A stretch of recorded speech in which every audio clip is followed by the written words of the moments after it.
So welcome back, everybody, to our camp meeting. We'll soon have our next presentation.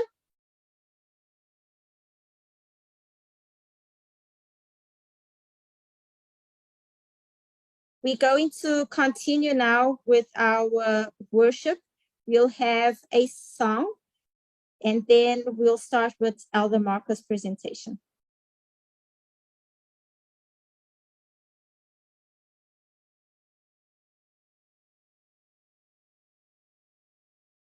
Lara, Pedro, and Thais, if you're ready, I hand it over to you.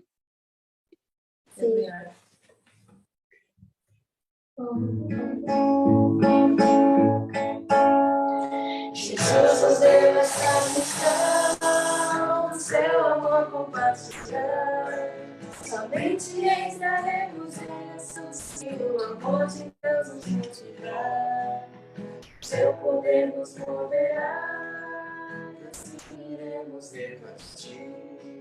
O amor de Deus, a verdadeira paz, a doce esperança do porvir. Vós sois o sal da terra,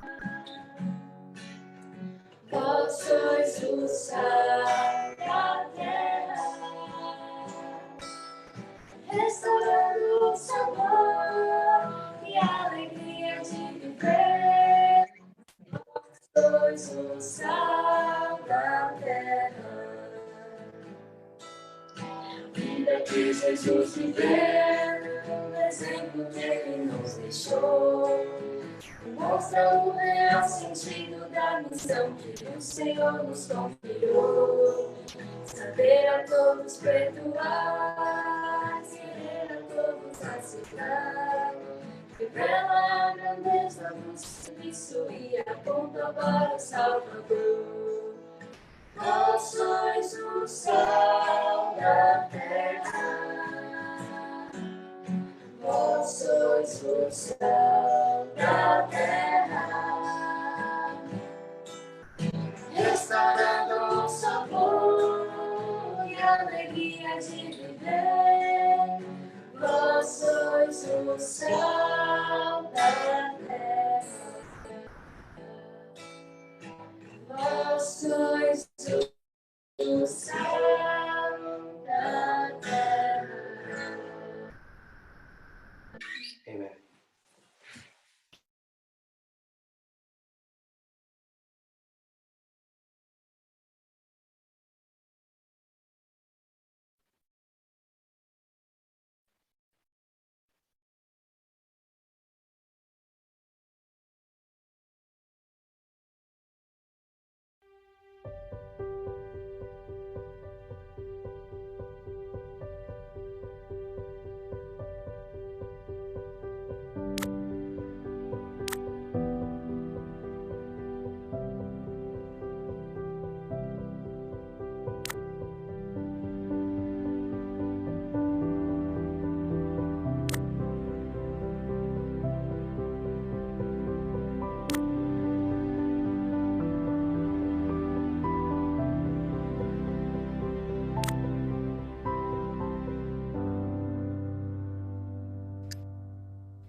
It's good to see you. Happy to be here and to share this second presentation at this camp meeting, annual camp meeting in Brazil.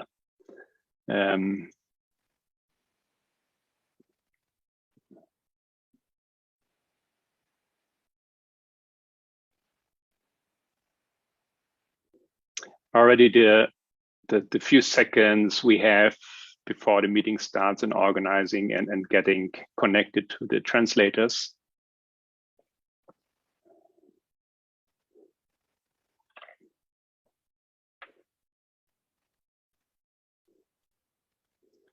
Nicely transmitted this feeling of a camp meeting that we were used to in the past years.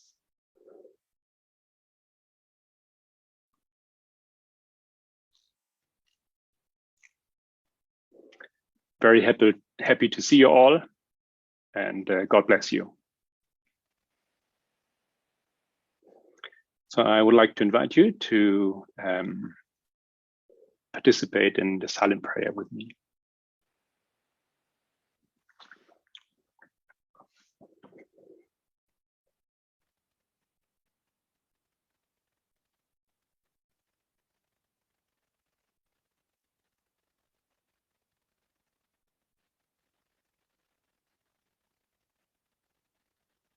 Amen.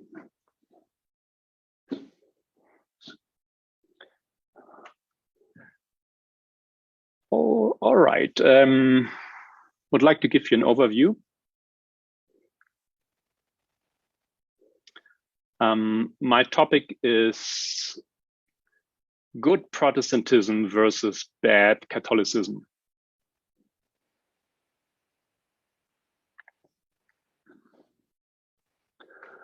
And of course, you know that's not that easy and not that simple as I just tried to convene with this title.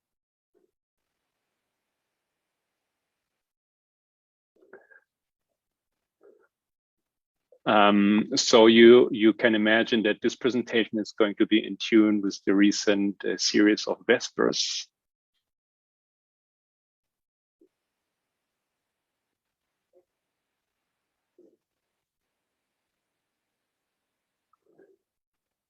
And I'd like to expand a little bit on one aspect, on one example that Elder Tess has been given.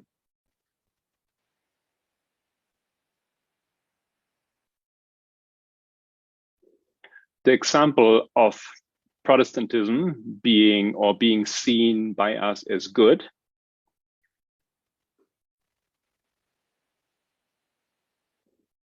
on one hand, right? And on the other hand, Catholicism as being the bad.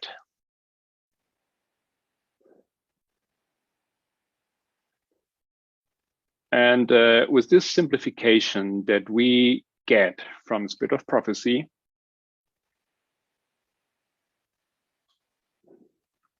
and from the Bible,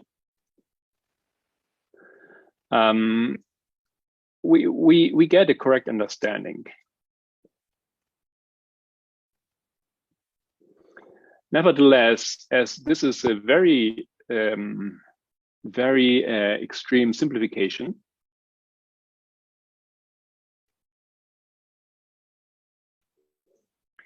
though it's right, it bears this great danger of being misused.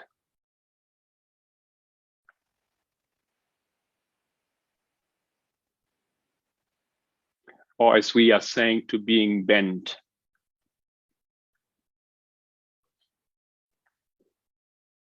Or we can also say it has this possibility to being bent.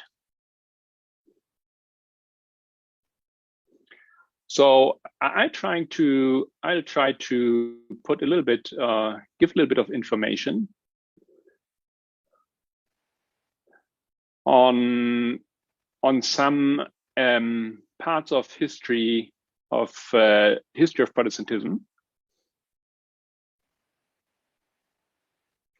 specifically on the history of those two men here.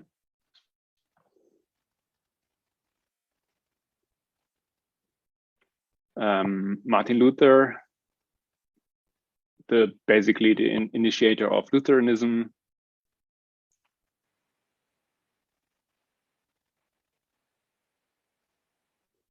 and then Mr. Calvin, the reformer, who led to Calvinism.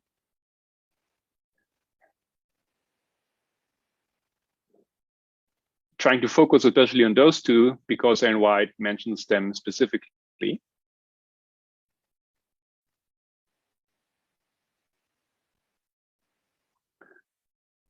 And although those two are very important for the history of Protestantism and the fight against Catholicism,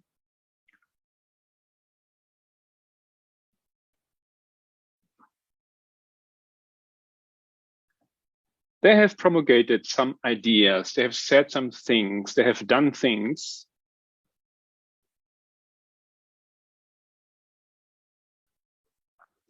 that have and had a huge impact of how Christians would behave in society.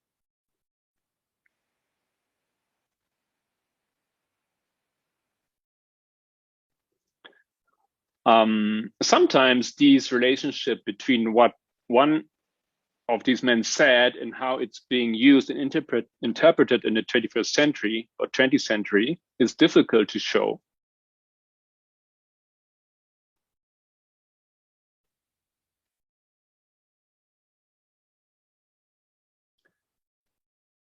And exactly this is very interesting, an interesting part of the study.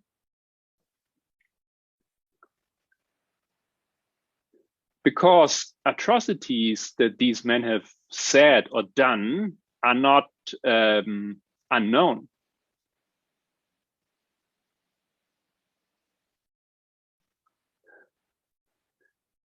History knows them, they're recorded.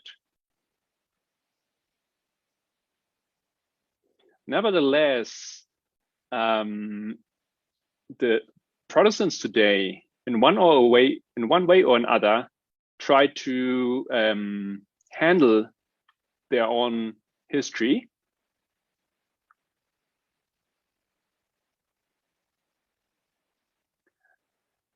Unfortunately, oftentimes neglecting or trying to kind of forget what has been said or done.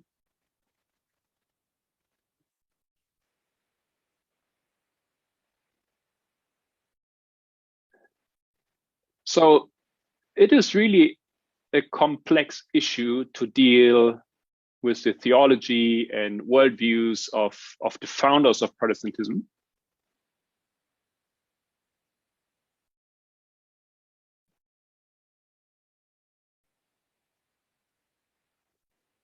And it has been a complex task for Protestants.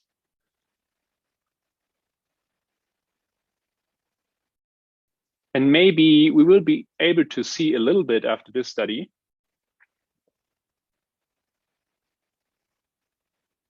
how the complexity of history has been a stumbling block for the very same Protestants.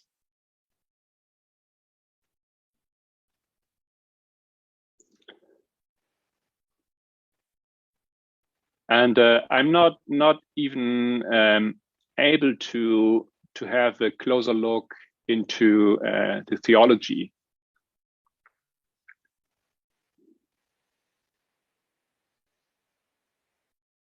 You may be aware that Ellen White has mentioned that there were some things that were not quite understanding correctly.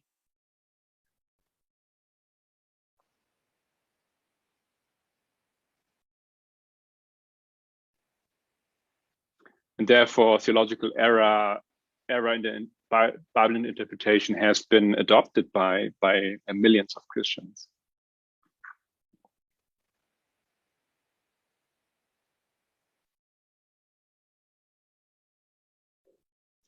All right, so I hope I'm not going to bore you because it's kind of a historical presentation, a technical presentation.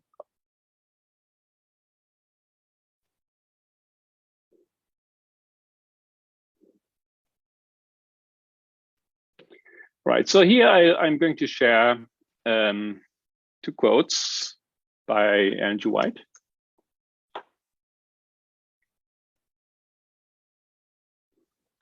That should give us an idea why it's easy to understand who is the good and who is the bad in the fight between Protestants and Catholics.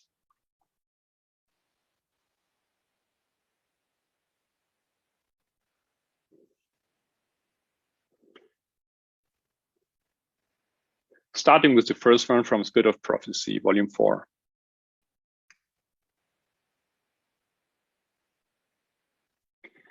Under Luther began the Reformation in Germany. Calvin preached the gospel in France, Zwingli in Switzerland. The world was awakened from the slumber of ages as from land to land were sounded the magic words, religious liberty.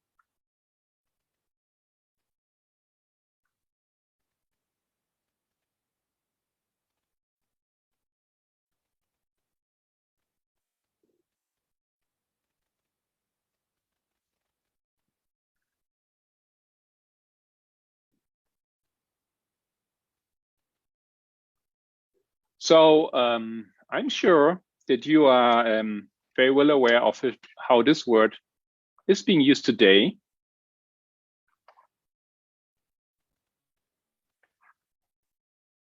Religious liberty from or inside American evangelical Protestantism.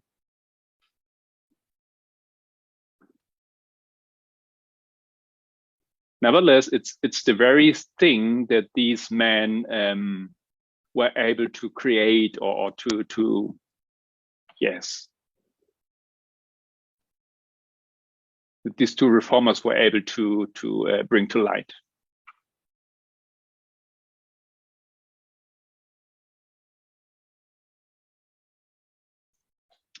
And now a second quote from this is great controversy. Such were the means which Rome had invoked to quench the light of the Reformation, to withdraw from men the Bible, and to restore the ignorance and superstition of dark ages. But under God's blessing and the labors of those noble men whom he had raised up to succeed Luther, Protestantism was not overthrown. Not to the favor or arms of princes was it to owe its strength. The smallest countries, the humblest and least powerful nations became its strongholds. And please put attention here on this name. It was Little Geneva. Give some time to translate.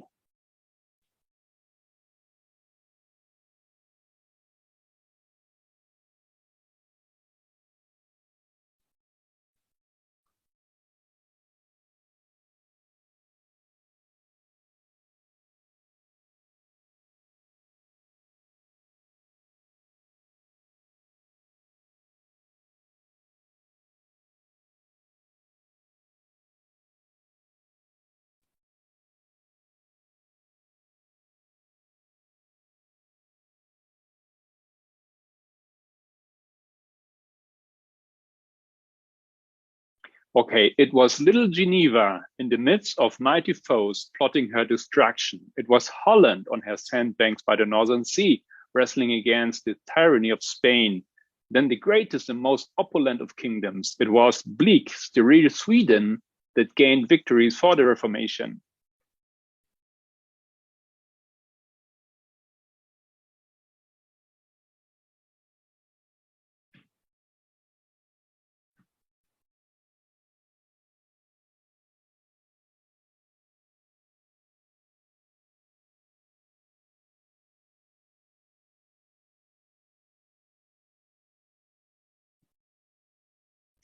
Okay, so in a minute, we'll have a little look on this little Geneva who gained victory for the Reformation.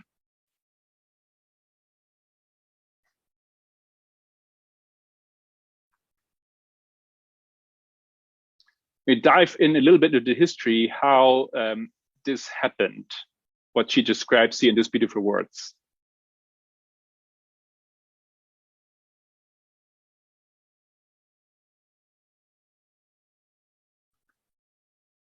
And for those to have no doubts on what part of the history she's to what part of history she's referring to.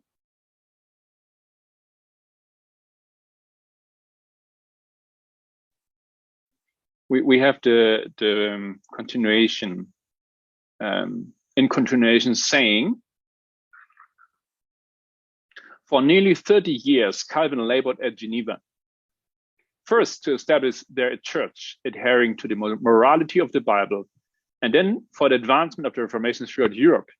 His cause as a public leader was not faultless, nor were his doctrines free from error, but he was instrumental in promulgating truth that were of special importance in his time, in maintaining the principle of Protestantism against the fast returning tide of popery, and in promoting in the Reformed churches simplicity and purity of life, in places of the pride and corruption fostered under the Romish teaching.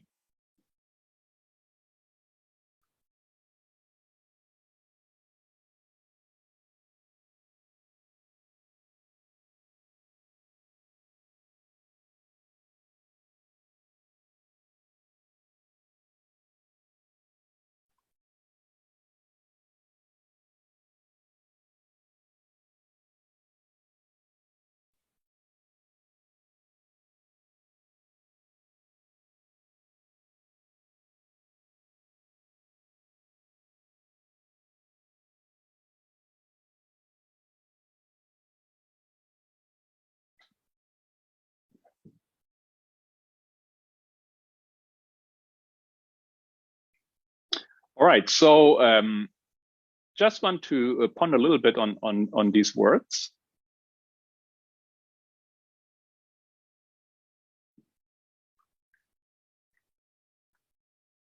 The prophet says he established a church.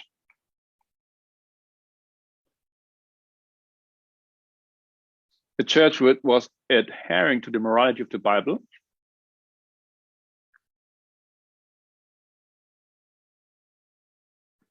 Then he labored from Geneva in favor of the advancements of the Reformation throughout Europe.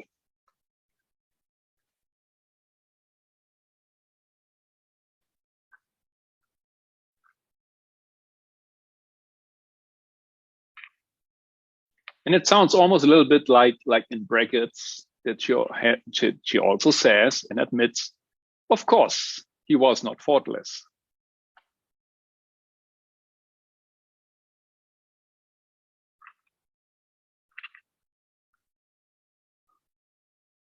But then she returns to her argument of what he did good.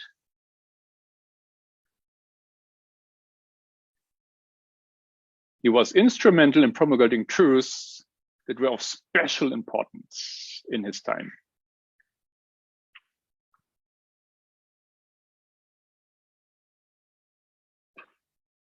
Yes, maintaining principles of Protestantism against the fast returning tide of popery.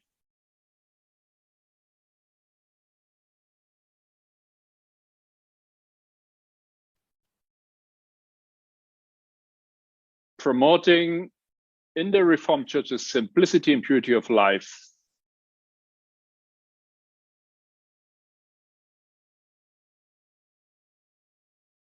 So these special truths that were so important for their time,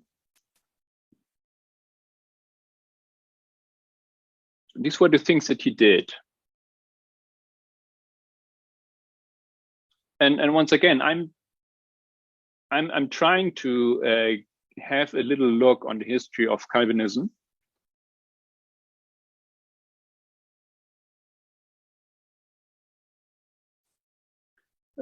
One, because I believe that they contribute in producing a complex vision of Calvinism and Calvin.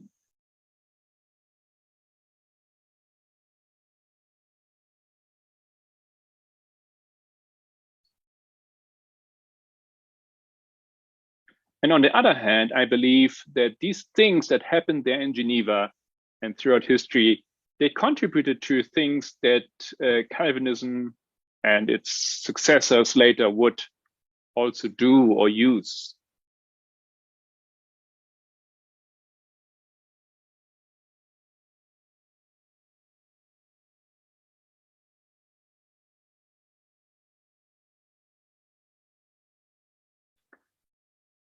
So basically, there may be better quotes here, but on Luther and Calvin by Ellen G. White.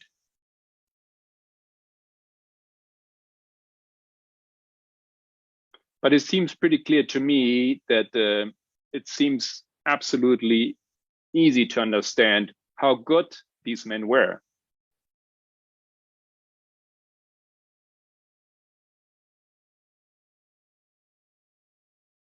And despite some little errors and things, they were just the good on one side versus the bad on the other side.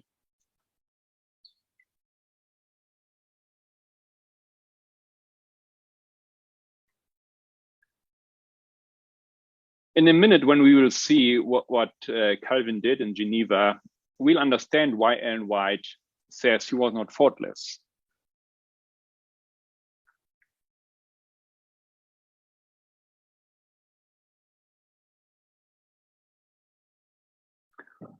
It was really not a little thing that he did.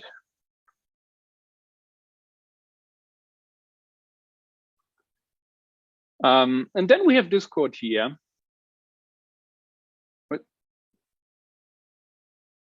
which is a little different. The Lutherans cannot be drawn to go any farther than what Luther saw.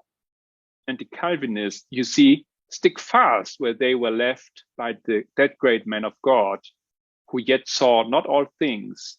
This is a misery much to be lamented. For though they were burning and shining lights in their time, yet they penetrated not into the whole counsel of God, but where they now living would be as willing to embrace further light as that which they first received.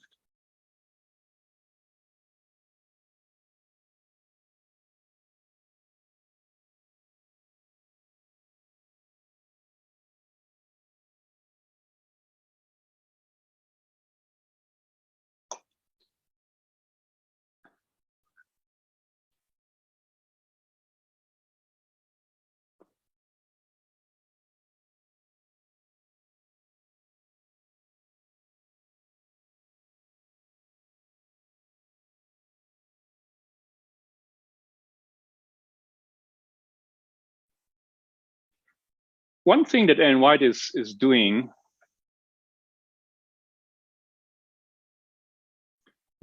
she is aware of the necessity to judge people within their time.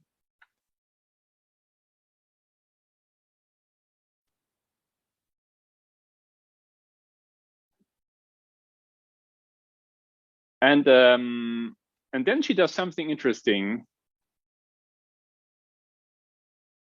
She says something like, but where they're living today, would they be living in our time?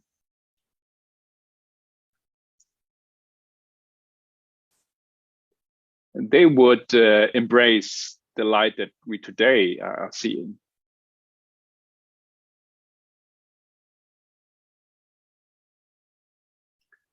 So Luther would be in favor of equality, I guess.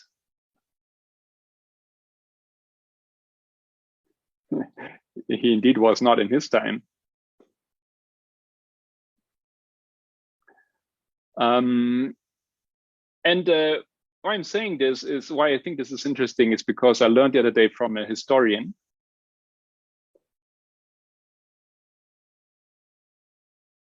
that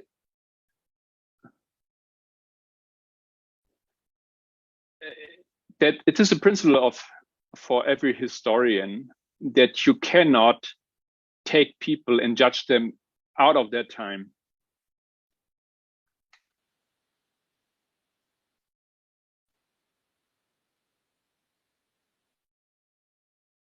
What would this person have done today? But Ellen White is a prophet, and she knows.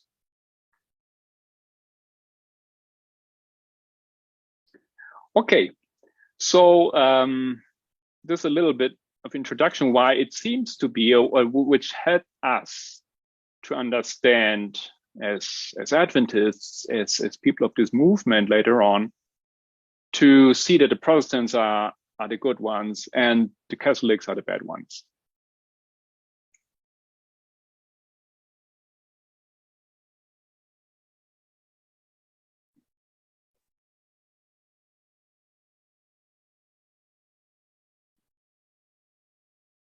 And by the way, I guess there is much complexity also in history of Catholicism.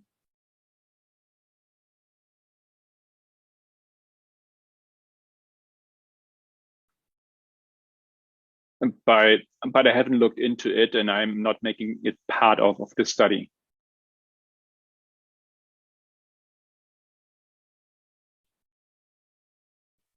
Basically, because looking into Protestantism is looking into our own history.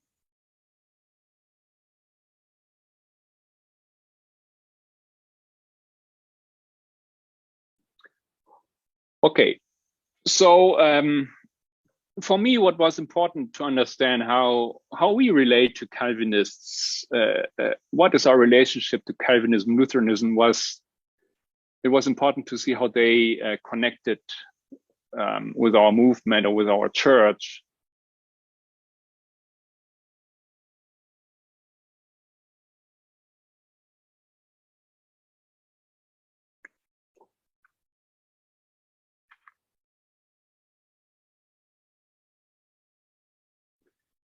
Yeah, and I'm trying to just visually and historically to just recapitulate a little bit this history of how Calvinism spread.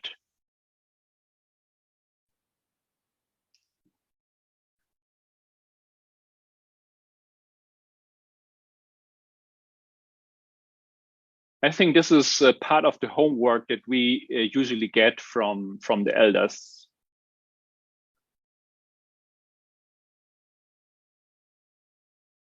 They speak about the Enlightenment or the Second Revival or Calvin or the Presbyterian Church.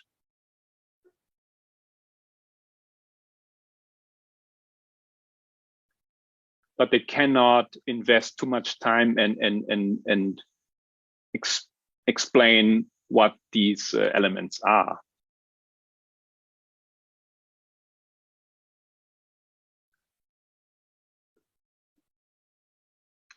So in case that you don't have this information in your mind already about Calvin,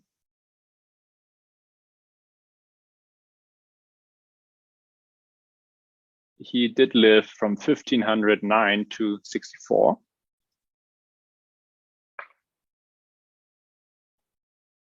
And he's regarded as second generation reformer.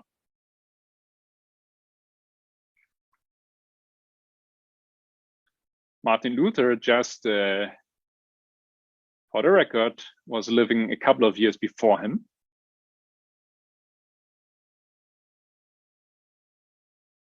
(1483 to 1546). In other words, Calvin was influenced by Luther.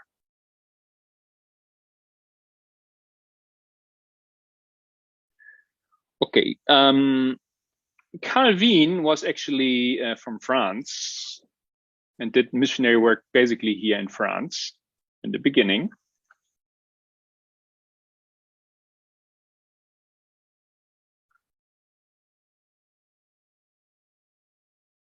But also his work spread to the Netherlands.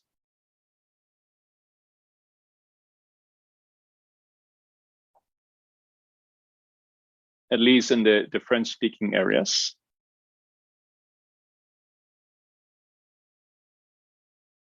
Kind of here.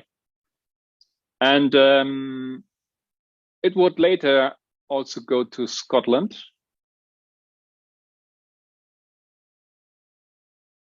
Because John Knox adopted it. So it comes here to this island. But it was also present in Germany. So Calvinism was influencing basically the typical parts of the reformatory movement in Northern Europe.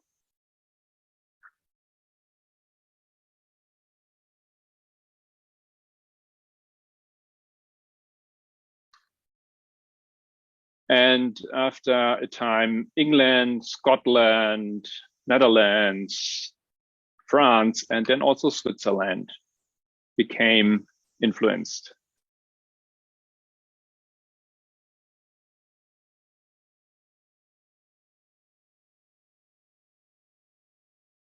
But they adopted basically some basic ideas of Calvinist theology.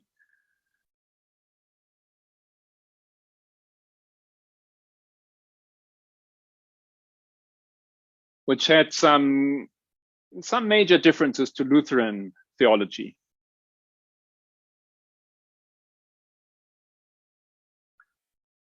One important question in their time was Lord's Supper.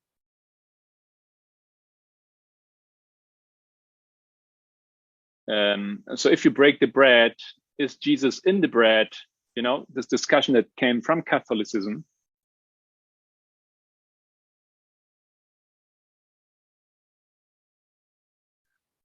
And Calvin basically was adhering to the idea that it's just a symbol the whole event.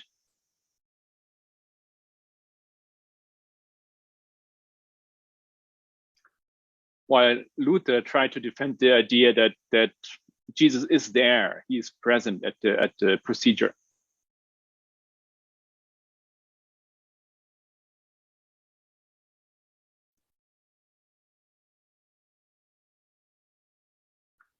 All right, so anyways, many other discussions, of course, just one example.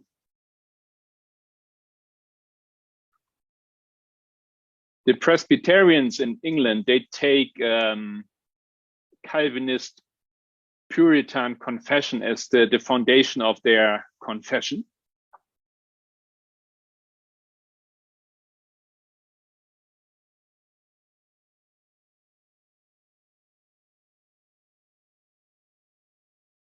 Yes, the Calvinist confession, which was called the Westminster Confession.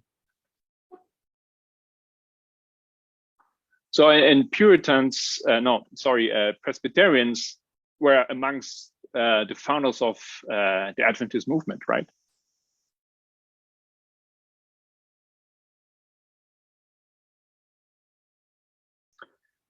Right, just to get an idea of the links, the connections, how these ideas were connected and spread.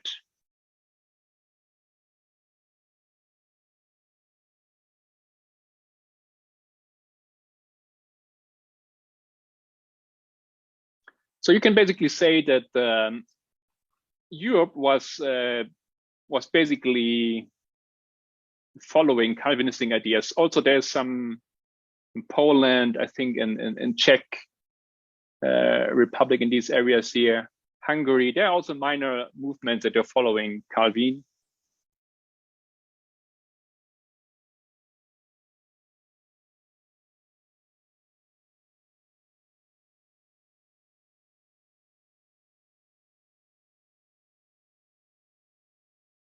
It also then became important in South Africa through the Dutch.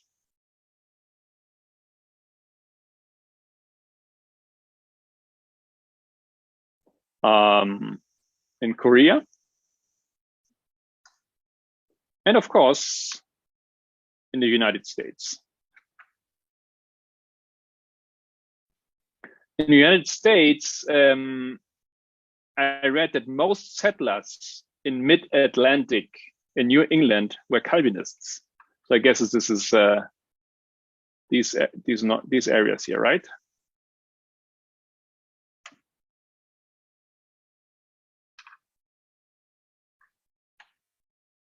Siedler.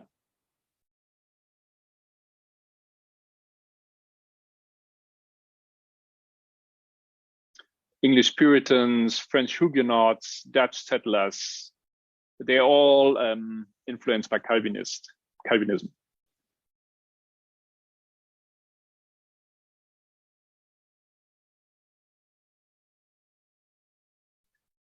They were often cited among the primary founders of the United States of America, those men and women, basically men.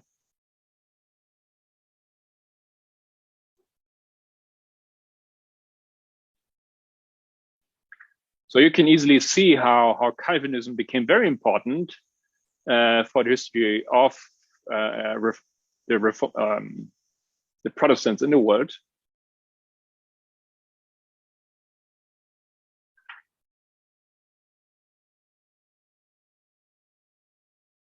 All right,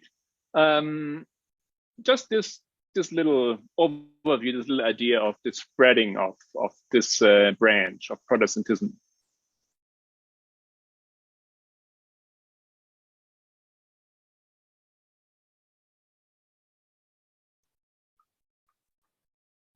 Because we speak about, at least in my case, I hear about Calvinism, but I'm not really, I don't really know, I didn't really know what does Calvinism really have to do with the Calvinists in the United States? How did it work? So it's just a history. Settlers brought it over. It spread in Europe. Settlers brought it over. It established there.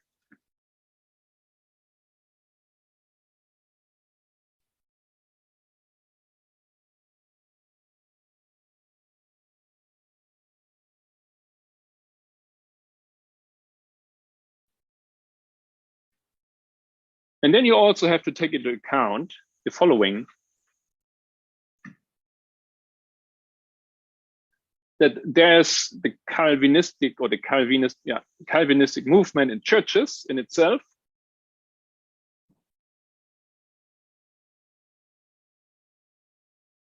And then you have Calvinistic theology.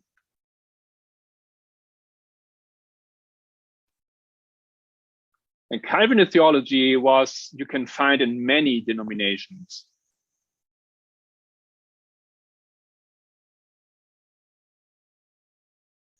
I remember Methodists, and there are other important Presbyterians.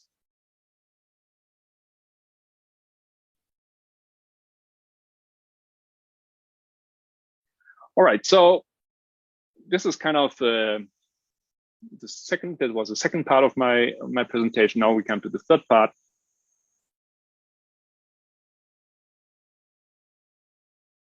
And this is the focus on what did Calvin do in Geneva?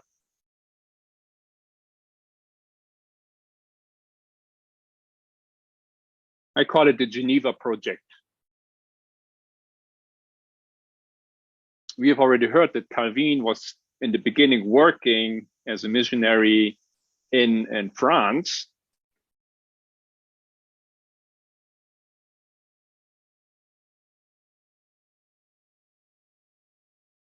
And then he was traveling in Europe. He was on the way from Basel to Strasbourg.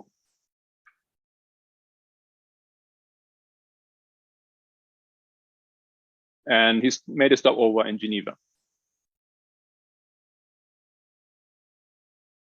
So there he met someone, a preacher, which is called Farel.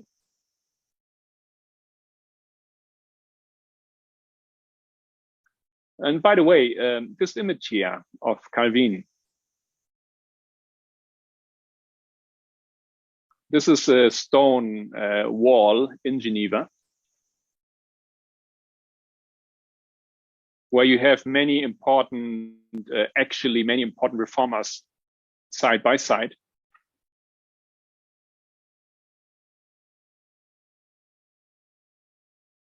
I think on this side stands Farel, actually.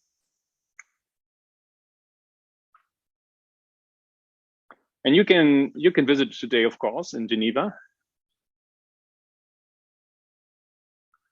And it's not for nothing that this Calvin here looks kind of mean, right?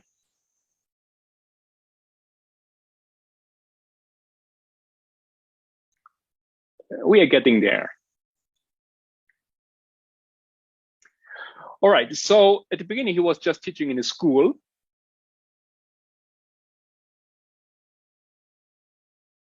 It was a very strict school. No theatrical games, no games of chance, no bad singing.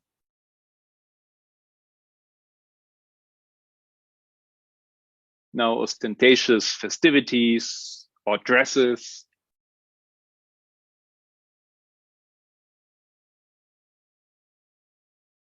It sounds exactly like an Adventist school, right?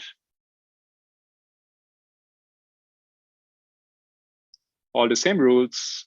So the youth are learning how to behave properly as Protestants.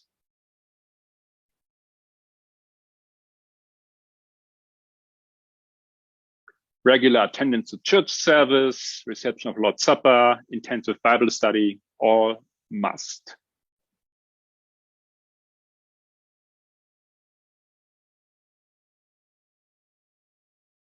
I don't know how it's today, but when I was in Adventist university with the dorm,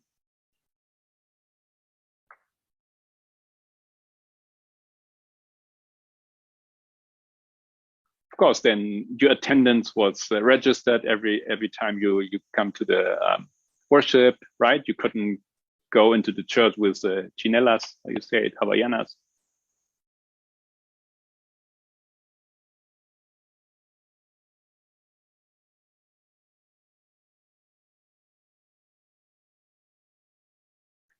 All right, so everything all right so far. But what happens when someone does not comply?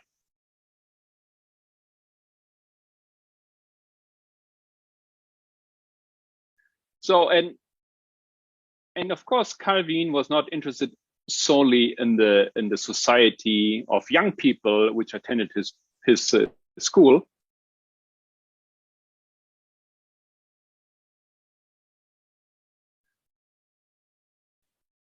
Since he had a much broader vision of impacting and bringing Protestantism to the society of Geneva.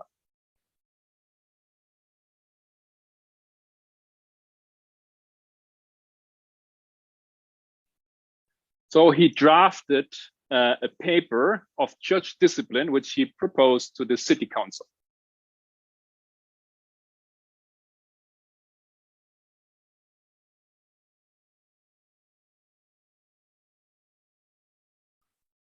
Yes, and every citizen, by this idea that he proposed, should be bound, every citizen, to common knowledge of faith by oath.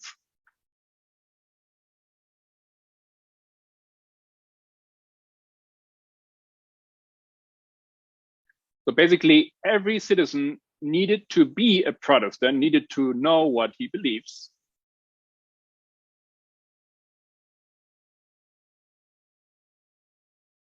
So he had the idea of really grasping not only those that were in the school, but the whole society needed to be under church control or influence.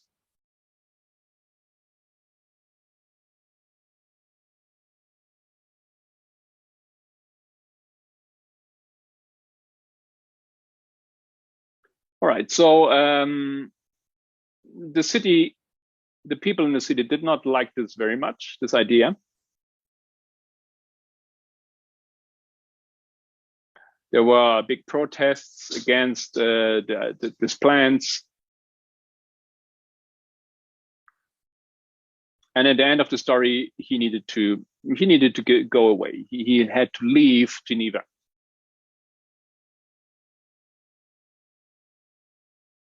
But 2 years later, the city asked him to return.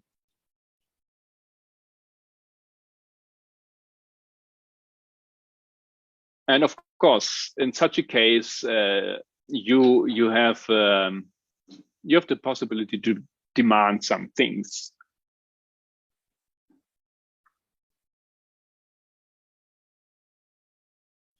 So he drafted again a church order,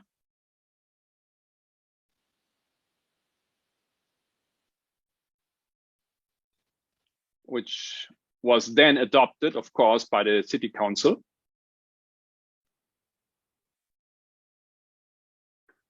As the basic law of the Republic of Geneva.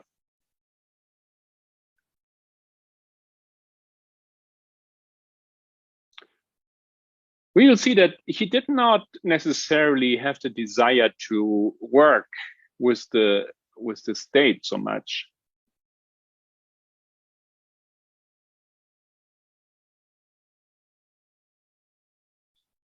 But he definitely wanted to control the state or the citizens in the state.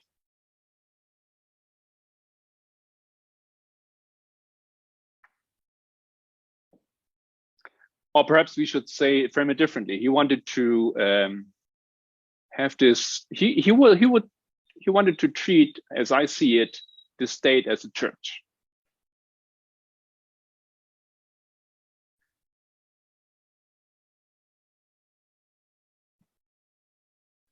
Okay, there were many who didn't like this, but as they called him to come, so they accepted his proposal.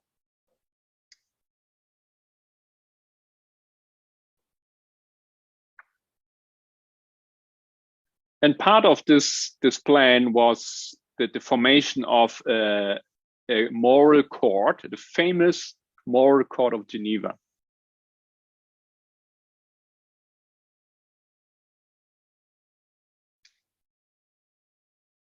The court is like it's like a council of a certain number of men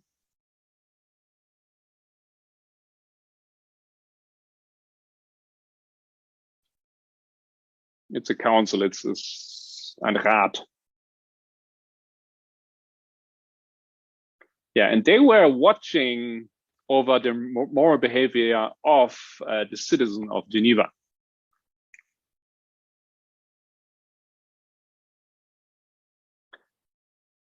Okay, so because they needed them to be proper Protestants in every aspect.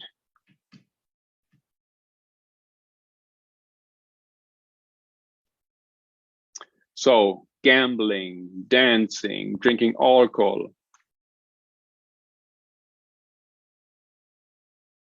all these misbehaviors were brought in front of this court, who judged upon it.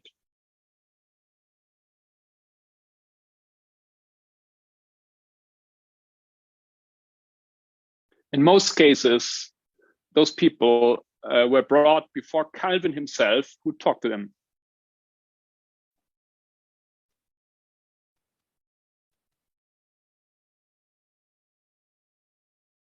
So I guess there was this very missionary idea of trying to convince people for the better.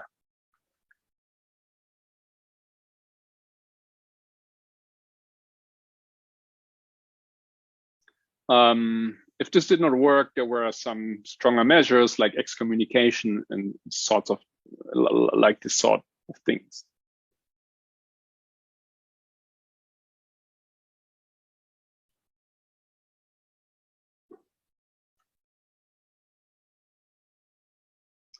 Okay, so this was a pretty good thing in the eyes of Calvin, but he also became then an advisor to the city.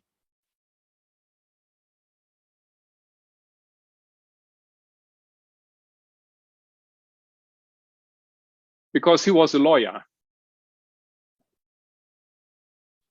He was trained in law, so he had some good input for the city.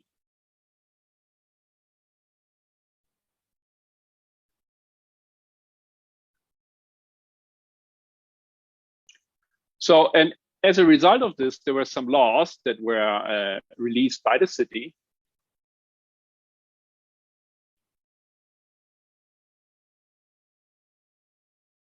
For example, you cannot give your children improper names.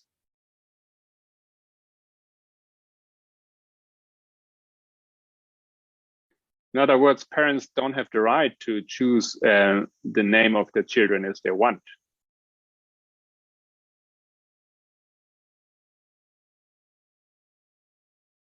Especially Catholic names.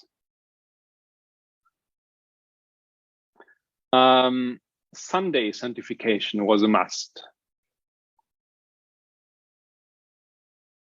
by law.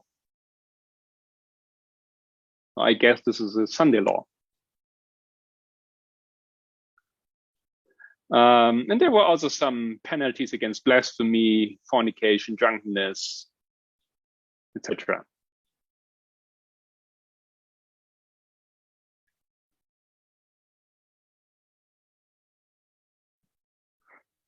You see that there is all of a sudden a mingling a little bit of this figure in church territory and state's territory.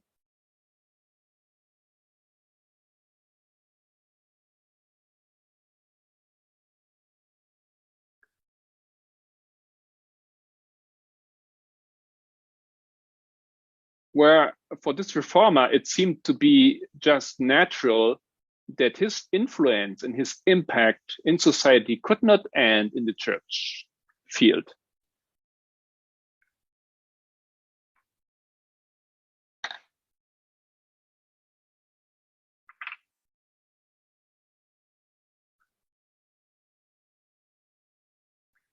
So he was trying to get a bigger grasp on the society of Geneva.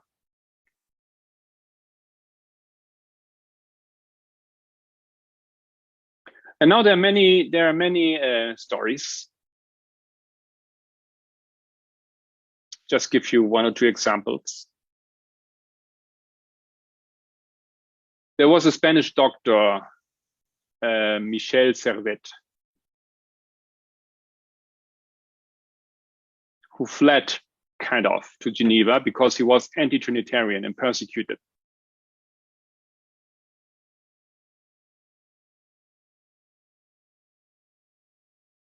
But Calvinists took him and put him in front of the council.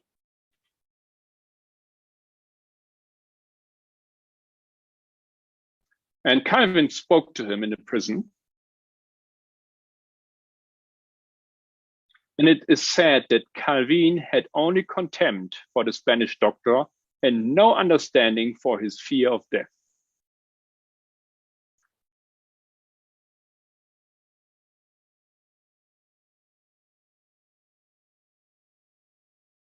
No. Keine Gnade empfand er.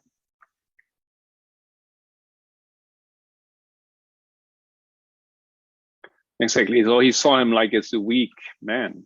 Yeah.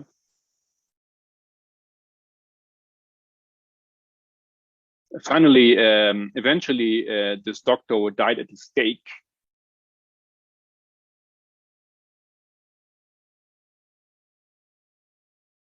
And I don't know how this worked exactly, but they used some techniques that his death was prolonged. Yeah, delayed.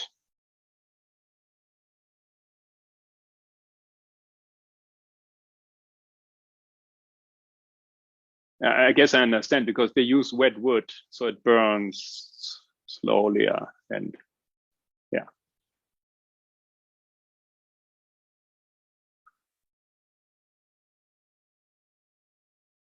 And then I quote here, many religious people would have considered this execution a scandal.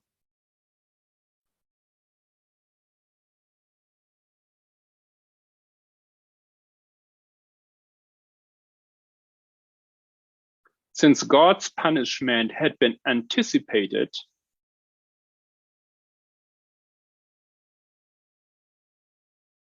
like actually God had to judge him, right? But now the people judge him and punish him.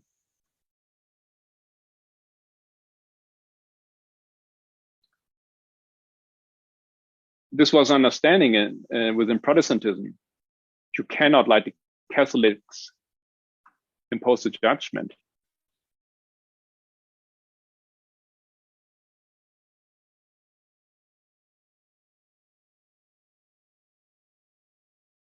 And what also happened is that Calvin had actively promoted the trial of this man.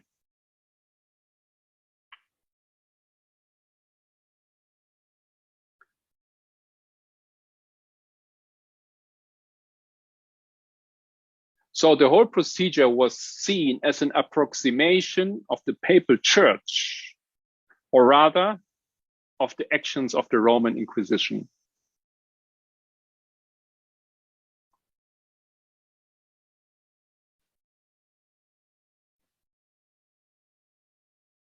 The whole procedure was an approximation of the papal church.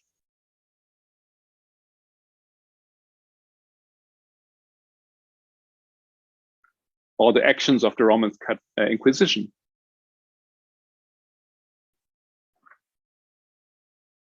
So this is becoming complex, right? And remember what Ellen White says, that he did not behave totally correct in every detail.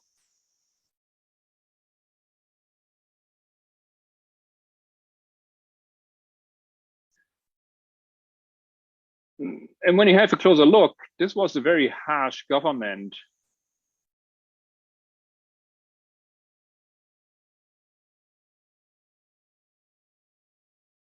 Where you, at the end of the day, you have very similar, if not the same techniques used by the Roman Catholic Church.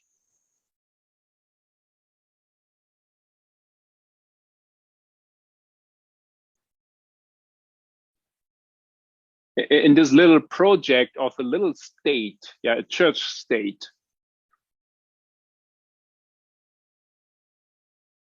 And this project actually wasn't that small because he was there for 15 years.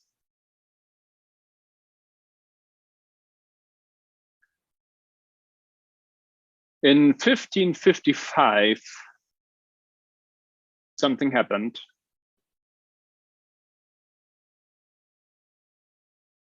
The people rebelled. They didn't want to suffer under this iron fist of this man, Calvin.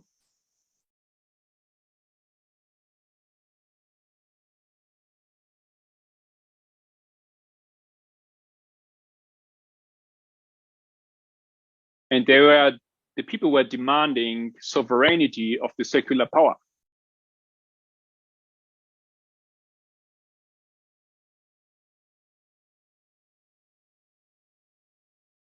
But Calvin, the state, fought against the riots.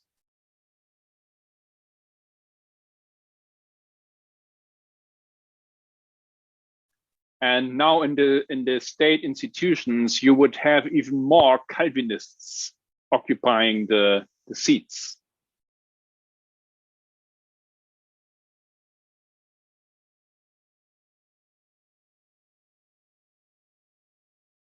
Some leaders were sentenced to death and eventually executed.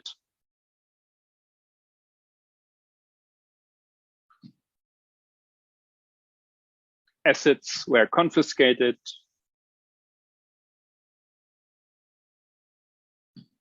Some were expelled, or there was expulsion from Geneva, totally imposed.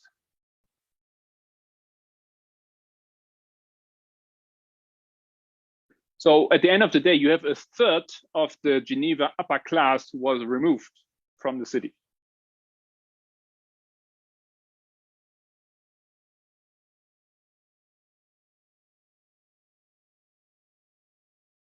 So, and then you have stability, finally, after 20 years of struggle between those who were standing behind Calvin and those who wanted more sovereignty for the state.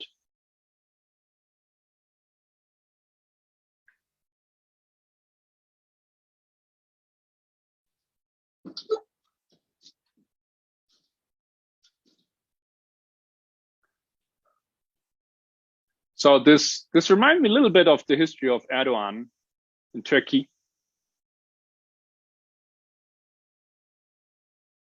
We studied this the other day in one of our presentations.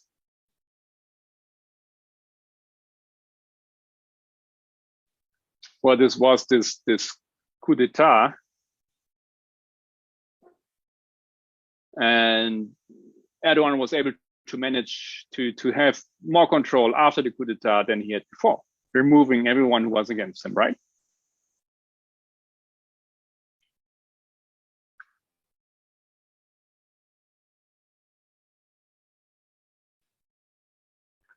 All right, so at the end of the day, we have a situation in Geneva where everything is fits quite nicely in how Calvin wanted to have this state being led and organized.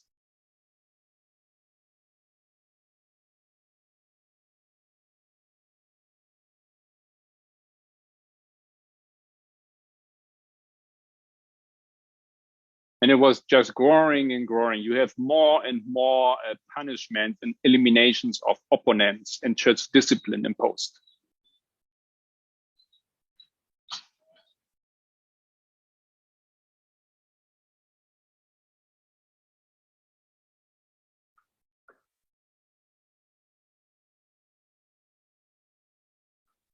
All right, so there was actually a big, huge moral cleansing.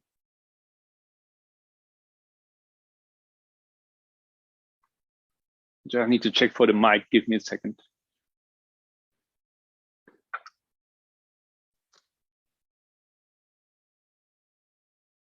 All right, battery running low, but we are coming also to the end, more or less.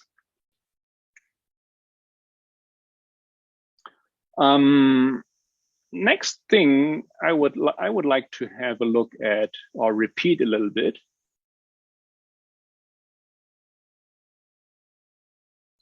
The next step after this example of Calvinism in practice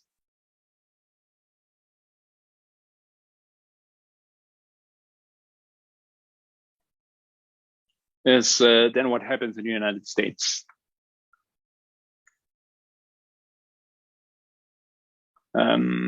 Remember that we have studied this quite thoroughly with Elder Tess.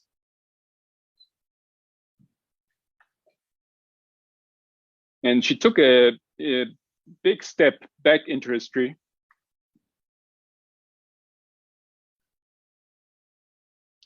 to give us an understanding how this development of evangelicals and right-wing Protestantism in the United States had happened.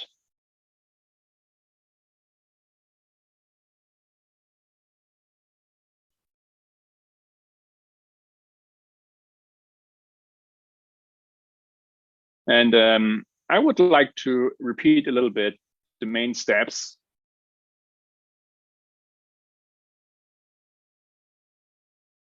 before we then come and have tomorrow, Lord willing, a closer look on Luther and Lutherans.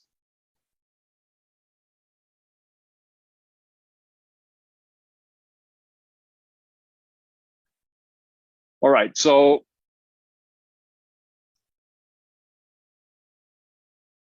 now we were here, and now we are jumping over the ocean. And as you remember, Calvinism was basically important here in the northern part of the States.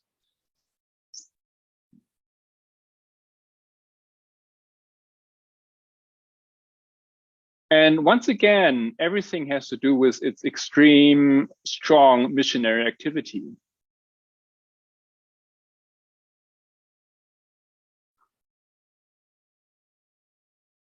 Because it started in France, it went to Geneva, it spread throughout Europe.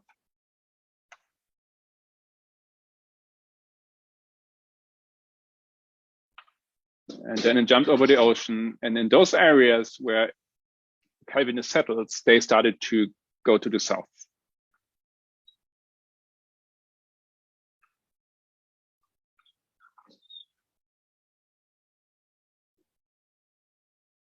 Okay, and you might remember that one of the big issues was in this time. But I know we jump a little bit here in history.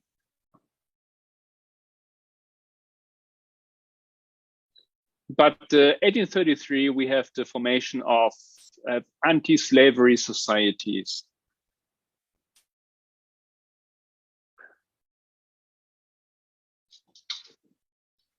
So just to help you a little bit with the structure, this is like kind of the fourth part of this presentation.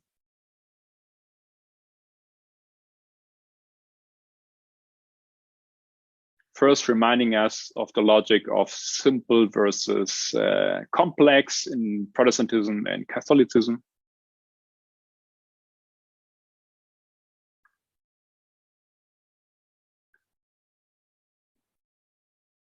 Secondly, understanding a little bit the history of the spread and the development of Calvinism.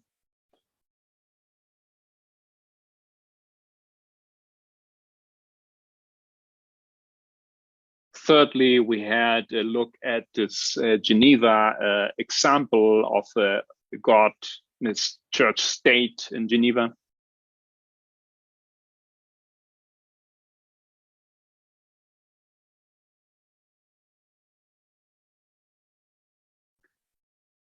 And this example, I think, is so important because this man, he really had a lot of time to develop and to show how he believes faith should work in society.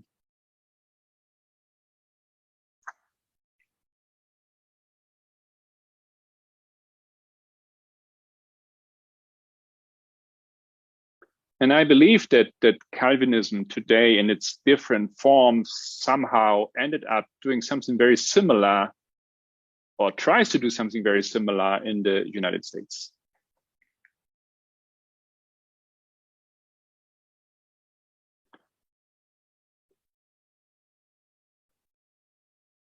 So the fourth part now would be this history of Calvinism in the United States.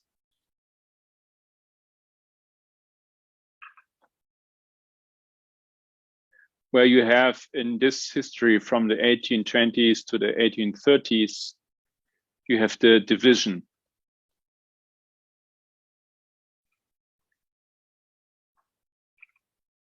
Division of North and South. One of the main waymarks here was the formation of anti-slavery societies in the North.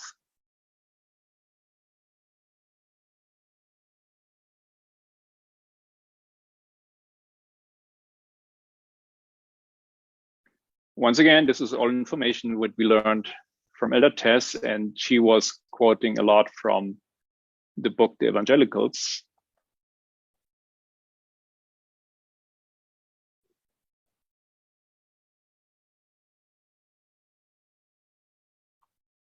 All right, so the formation of the anti-slavery societies had an impact.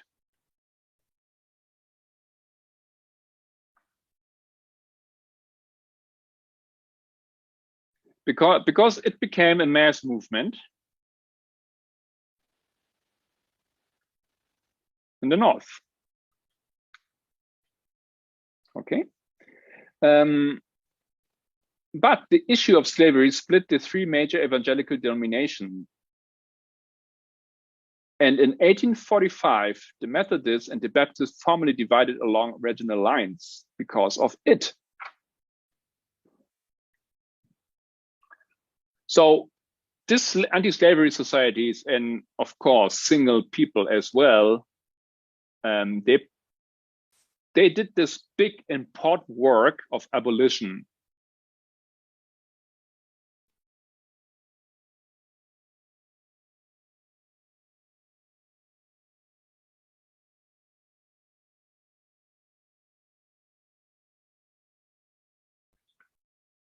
And without repeating every detail, but this ended up being, first of all, a mass movement in the North.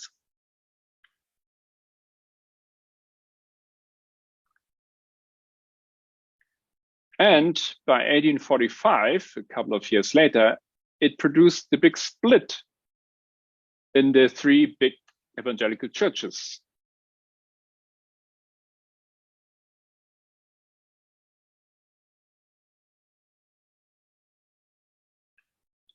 All right, you remember that, I guess. And the split was along regional lines.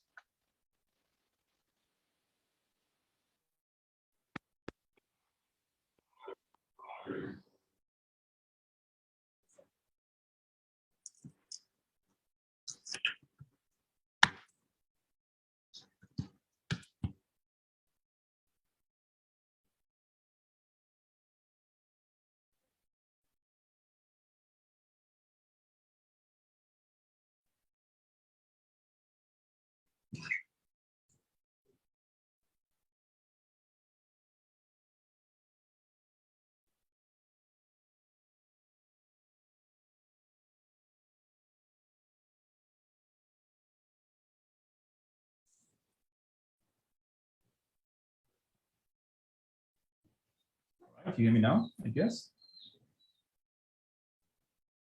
No. Okay.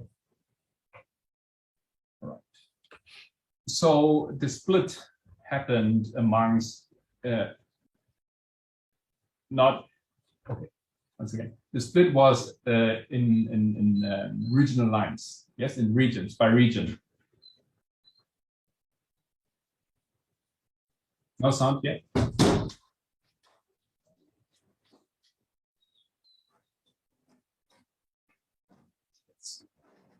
And basically, in this reform, in this missionary effort that the northern churches and the northern missionaries and the anti-slavery societies had within the United States from north to south,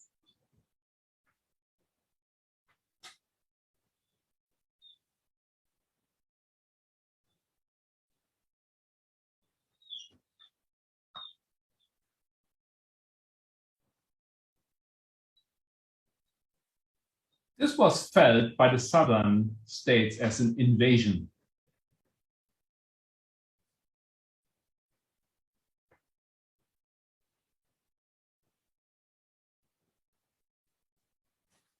They understood that the northern, or these missionaries in the churches and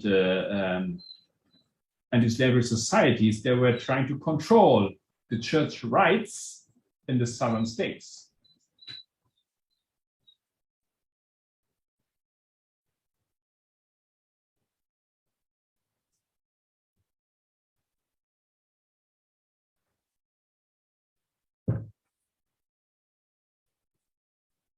They were arguing that the northern missionaries and workers, they were violating religious freedom.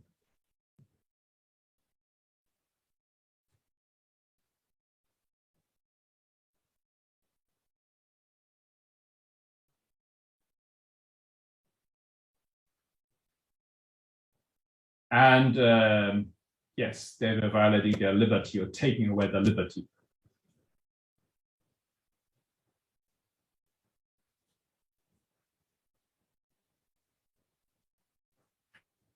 And you remember in the statement of Ellen White that religious freedom was the big thing which the reformers accomplished.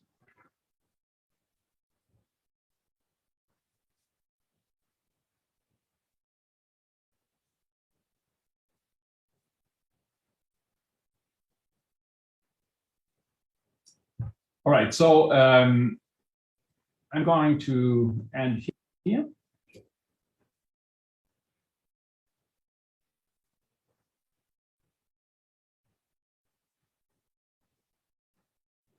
We had a quick introduction with some details of this a little complex history.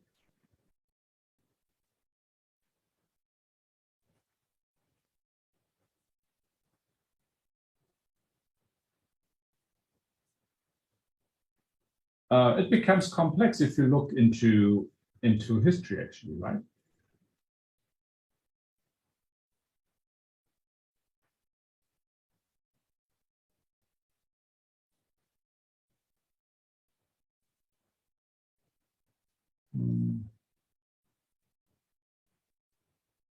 Let me see. It seems that it didn't. It did share, right? So just finishing up here. Let's go back to Ellen White's statement in Great Controversy.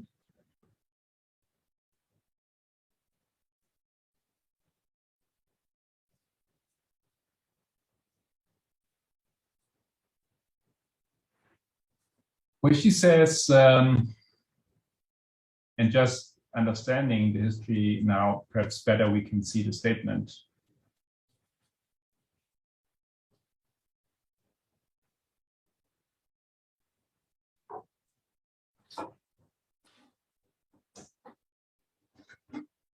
For nearly 30 years, Calvin labored at Geneva, first to establish their church adhering to the morality of the Bible, and then for the advancements of the Reformations throughout Europe.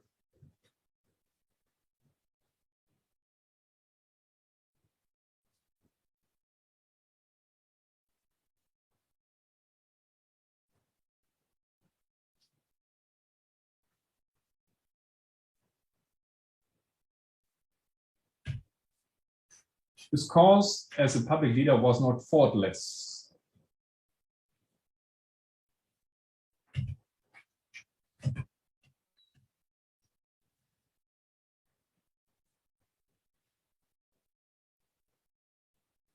Right, so and it is not being faultless in Geneva in his project. It's hard to argue or to defend such a man if you have him doing such things, right?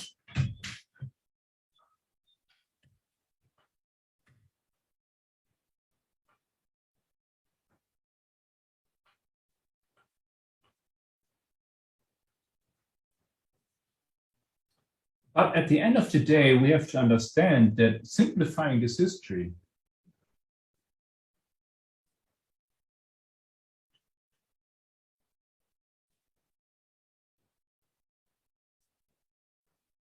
even this Geneva project and all the things that he did in power.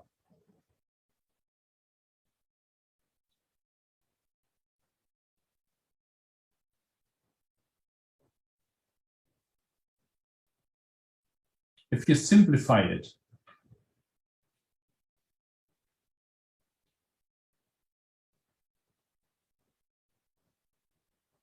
you still have a very important work that was against, as N. White says, the type of popery.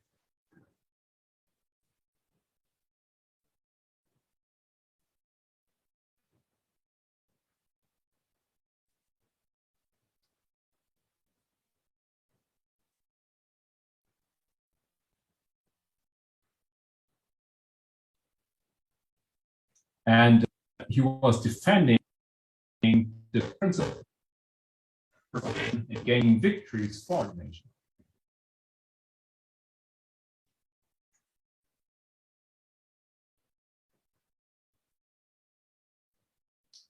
He was gaining victories for Reformation in defending Reformation principle.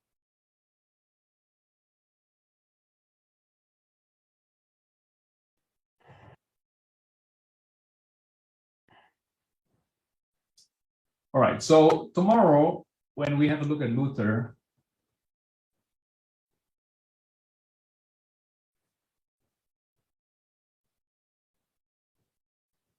we will further understand and see that people do not necessarily copy paste.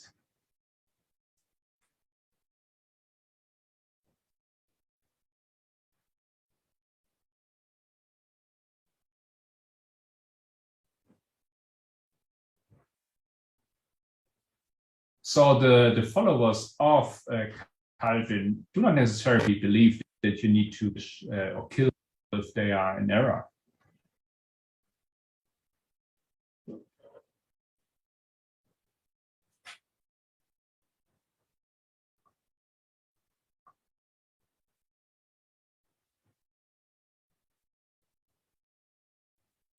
Nevertheless, the understanding of history and dealing and thinking about what has happened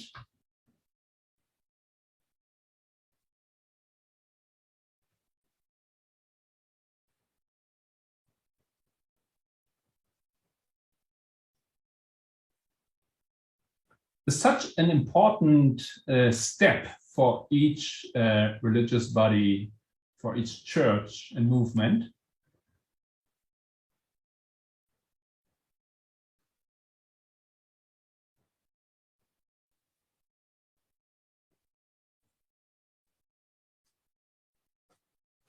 That if you do not do it properly, intensively,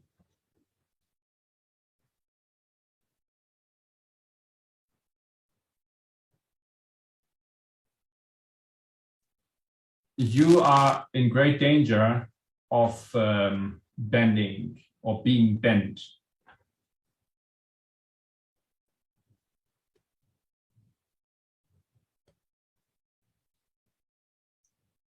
And what seems so easy to understand, all of a sudden becomes turned upside down.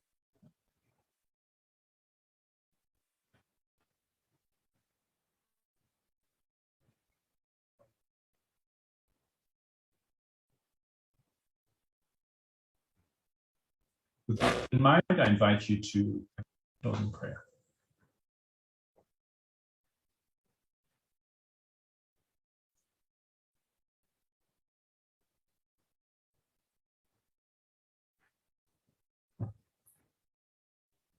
Heavenly Father, thank you so much.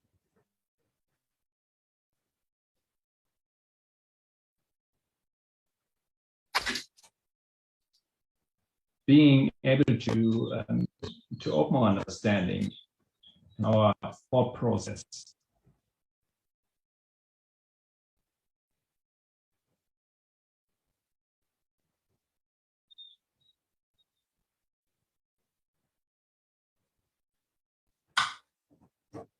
refining our mental activities, our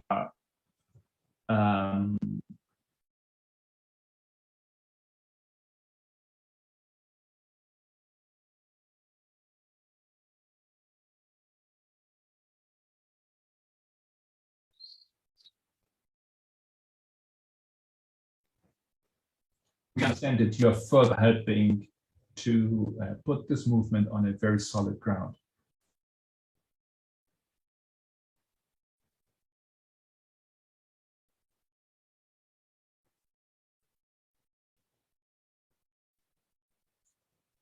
So I would like to ask for your blessing.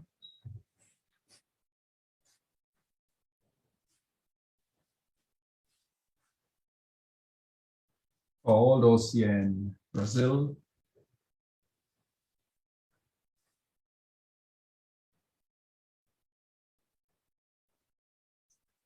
and the whole worldwide community of this movement.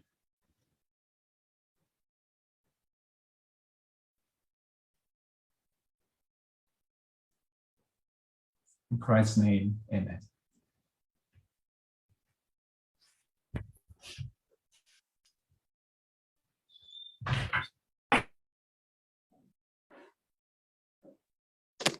Thank you, Elder Marco, for your presentation. It was a blessing to all of us, I'm sure.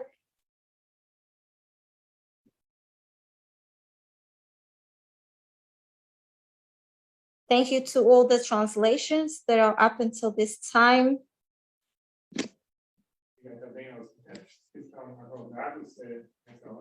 We'll be back tomorrow at the same time for our next presentations.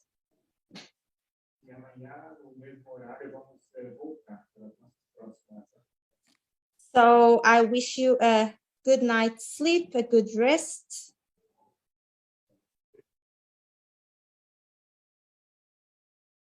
And we'll see you all tomorrow. Thank you. God bless.